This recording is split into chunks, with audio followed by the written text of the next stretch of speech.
found a new way to punish supporters for improper or violent behavior. Instead of forcing teams to play games behind closed doors, they approved a rule that allows women and children to attend. On Tuesday night, Fenerbahçe banned only male fans from attending a league match in Manisaspor and filled the Stadium with 43,000 women and children under the age of 12. The atmosphere was electric, let me tell you, as the female supporters knew all team songs and cheers. Match started, players threw flowers, and if you're wondering, the game ended and all. But of course, this match was a final score. It was about a fantastic initiative. To get more on this story, earlier I spoke on the phone with Fenerbahçe Vice President Ali Koç. I started our conversation by asking him to describe the atmosphere inside the stadium in Istanbul. This atmosphere was one of a kind and in the sense for Turkish football as well as international football, and if I'm not mistaken, for world sports in general. The evening was set up as a result of a fine the club had received in a previous, and we were supposed to play 2 leagues and no more games without fans, children. This was communicated to us on Monday.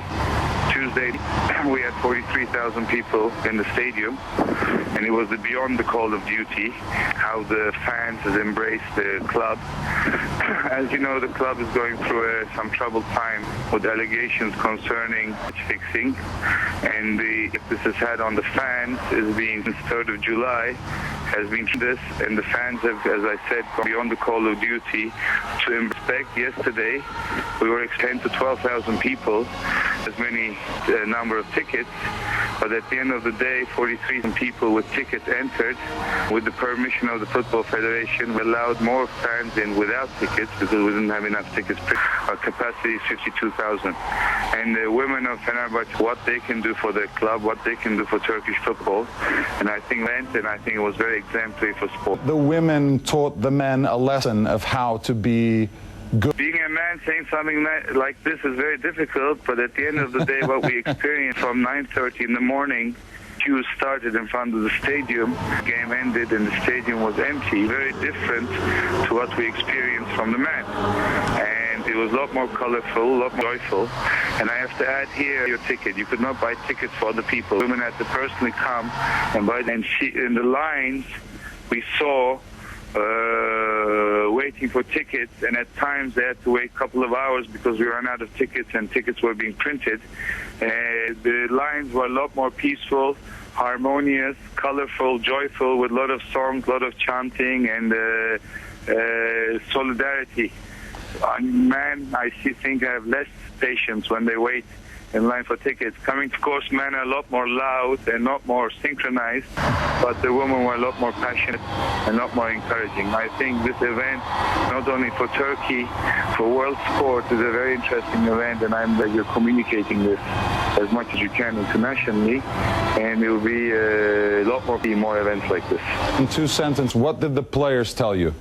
Reaction of the players, they were very much confused to start with, and they were because the games without fans is a big letdown, and the performance of the players significantly dropped in games with fans, with no fans. Yesterday, we ended up with the drag, and the biggest letdown was that the fact that they could not send the fans home with a victory. And you lose points here and you lose points there. It's early in the season, it's only normal. Nobody's worried about losing points. We were very disappointed that we could not send victory. That was the biggest letdown for the players, or players felt like they let the crowd down. But other than that, everything was a big plus.